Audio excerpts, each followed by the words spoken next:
20.2% pekerja Malaysia mengalami masalah mental berpunca daripada tekanan. Daripada jumlah itu, 18.2% disebabkan tekanan kewangan.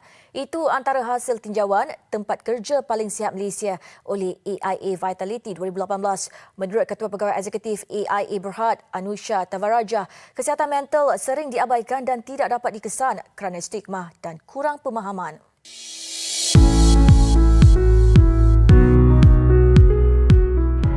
Assalamualaikum dan salam sejahtera. Kami dari Kumpulan 2 yang terdiri daripada 6 ahli ingin membentangkan tajuk yang sangat relevan dan sangat penting pada masa kini, iaitu pengaruh kewangan terhadap kesihatan mental dalam kalangan rakyat Malaysia. Dalam pembentangan ini, kami akan mengupas beberapa topik yang berkait rapat antara kewangan dan kesihatan mental. Dalam konteks Malaysia, isu kewangan semakin menjadi kebimbangan utama yang mempengaruhi kesejahteraan mental rakyat. Peningkatan kos sara hidup, tahap hutang isi rumah yang tinggi dan ketidakstabilan ekonomi memberi tekanan emosi kepada individu dan keluarga. Golongan berpendapatan rendah dan sederhana sering berhadapan dengan cabaran seperti kesukaran memenuhi keperluan asas, ketidakupayaan menyimpan wang, serta risiko untuk muflis. Keadaan ini boleh membawa kepada masalah kesihatan mental seperti tekanan, kebimbangan, dan kemurungan. Walaupun terdapat pelbagai inisiatif bantuan kewangan oleh kerajaan dan organisasi bukan kerajaan, tahap kesedaran serta penggunaan perkhidmatan sokongan psikologi masih rendah, terutamanya dalam kalangan masyarakat luar bandar. Ketiadaan penyelesaian menyeluruh yang menggabungkan sokongan kewangan dan psikologi memburukkan lagi keadaan, menjadikan masalah ini satu cabaran besar kepada sistem kesihatan awam dan sosial negara. Oleh itu, kajian yang diperlukan untuk memahami sejauh mana pengaruh kewangan terhadap kesihatan mental rakyat Malaysia serta langkah intervensi yang berkesan. Kementerian Kewangan Malaysia melaporkan sehingga Jun 2024, jumlah hutang isi rumah meningkat kepada ringgit Malaysia 1.57 trilion. Agensi di bawahnya iaitu Agensi Kaunseling dan Pengurusan Kredit AKPK turut melaporkan bahawa seramai 53,000 individu berumur di bawah 30 tahun di Malaysia kini dibebani hutang yang dianggarkan nilai keseluruhan terkumpul berjumlah ringgit Malaysia 1.9 bilion.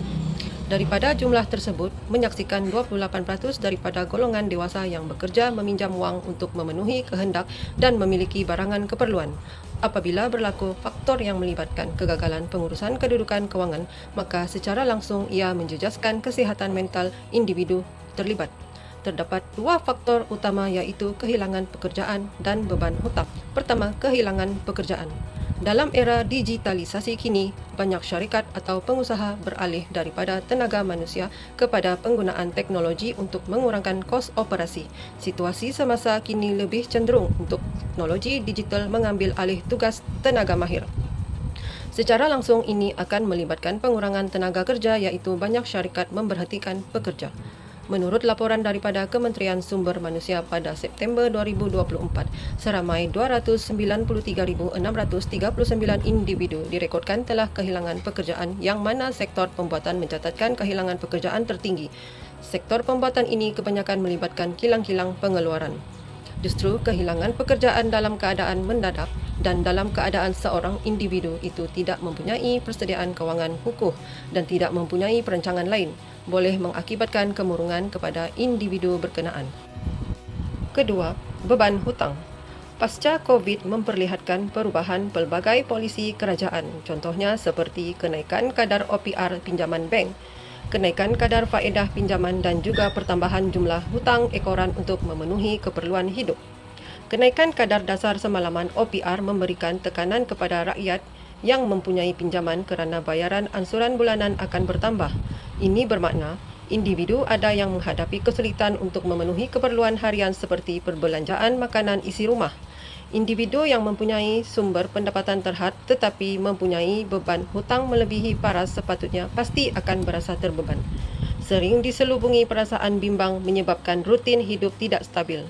Contohnya, tiada waktu bersama keluarga, tidak mendapat rehat yang cukup, keperluan asas tidak dapat dipenuhi kerana harus mengutamakan hutang. bercakap tentang topik yang sangat penting dan relevan dalam kehidupan kita, yaitu kesan pengaruh keuangan terhadap kesehatan mental. Keuangan memainkan peranan besar dalam kehidupan kita, dan apabila keuangan tidak stabil, ia memberi kesan yang mendalam kepada kesejahteraan emosi dan mental kita. Antara kesan-kesan pengaruh keuangan terhadap kesehatan mental adalah tekanan dan kebimbangan. Pertama sekali, masalah keuangan sering menjadi punca utama tekanan dan kebimbangan. Kekurangannya uang atau ketidakpastian mengenai masa depan keuangan boleh menyebabkan individu merasa tertekan setiap masa. Sebagai contoh, hutang yang tinggi dan ketidakmampuan membayar bil akan memberi tekanan yang berturut. Selain itu, tekanan keuangan juga boleh membawa kepada kemurungan. Rasa tidak mampu untuk memenuhi keperluan asas seperti makanan atau tempat tinggal boleh menyebabkan perasaan rendah diri dan hilang harapan. Ini seterusnya menjejaskan kemampuan individu untuk berfungsi dengan normal. Terusnya, masalah hubungan. Masalah hubungan ini saja bukan siap bergantung dan mencetuskan konflik dalam hubungan. Ramai pasangan menghadapi pergaduhan karena isu keuangan yang akhirnya menjejaskan hubungan mereka. Dalam keluarga, tekanan ini boleh mencetuskan ketegangan, terutamanya apabila terdapat keperluan anak-anak yang tidak dapat dipenuhi. Antara usaha yang boleh dilakukan untuk mengatasi masalah ini adalah melalui pendidikan keuangan yang lebih meluas. Maksudnya di sini, pengurusan yang baik adalah kunci untuk mengurangkan masalah keuangan. Pendidikan keuangan perlu diberikan kepada rakyat Malaysia, terutamanya golongan muda, kerana golongan muda merupakan golongan yang sering menghadapi masalah keuangan. Program pendidikan keuangan yang komprehensif boleh membantu individu memahami cara menguruskan pendapatan mereka, seperti cara menyimpan, melabur dengan bijak. Selain itu, kerajaan ataupun agensi-agensi seperti NGO boleh menganjurkan kursus atau bengkel tentang pengurusan kepentingan keuangan. Pengurusan keuangan peribadi seperti penyusunan bajet dan perancangan keuangan jangka masa panjang adalah sangat penting. Ini akan membantu rakyat Malaysia dalam menguruskan keuangan mereka dan mengurangkan bebanan keuangan yang sedia ada. Akses kepada perkhidmatan kesihatan mental merupakan cadangan yang kedua dalam tajuk ini. Kita boleh memberikan perkhidmatan kesihatan mental yang berpatutan bagi memastikan akses kepada perkhidmatan kesihatan mental, terutamanya bagi mereka yang terjejas secara kewangan melalui subsidi atau insurans. Yang kedua, sokongan psikologi. Menyediakan program sokongan psikologi di tempat kerja dan di dalam komuniti bagi membantu individu yang mengalami tekanan kewangan. Masalah kewangan boleh menjejaskan kesihatan mental, menyebabkan kebimbangan dan tekanan dalam kalangan rakyat Malaysia. Justru, beberapa usaha perlu ditingkatkan dan dilaksanakan bagi membantu masyarakat mengurus kewangan dengan lebih bijak dan meningkatkan kesejahteraan hidup mereka.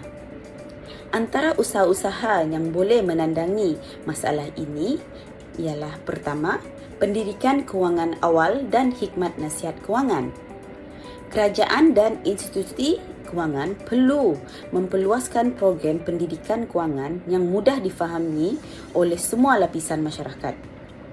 Hikmat nasihat kewangan perlu diberikan secara percuma, boleh membantu mengurus kewangan dengan lebih baik, mengelakkan beban hutang dan merancang bajet bulanan.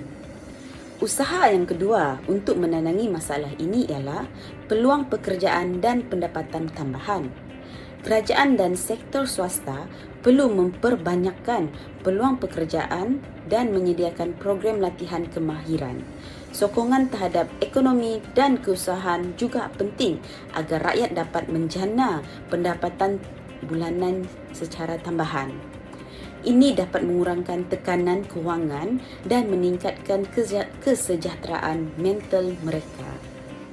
Kesimpulannya, masalah kewangan seperti beban hutang dan kehilangan pekerjaan memberi kesan besar terhadap kesihatan mental rakyat Malaysia. Selain itu, masalah kewangan juga menyebabkan tekanan, depresi dan masalah perhubungan. Langkah yang dicadangkan termasuk pengurusan kewangan yang lebih baik terutama bagi golongan muda serta akses kepada perkhidmatan kesihatan mental dan sokongan psikologi. Usaha-usaha seperti meningkatkan peluang pekerjaan dan pendidikan kewangan perlu dipergiatkan lagi. Sekiranya isu ini diabaikan, ia boleh menyebabkan peningkatan masalah kesihatan mental, kemerosotan kualiti hidup, konflik keluarga dan kejatuhan produktiviti masyarakat. Sekian saja pembentangan kami. Semoga perkongsian ini dapat memberi manfaat dan kesadaran kepada semua. Terima kasih atas perhatian anda.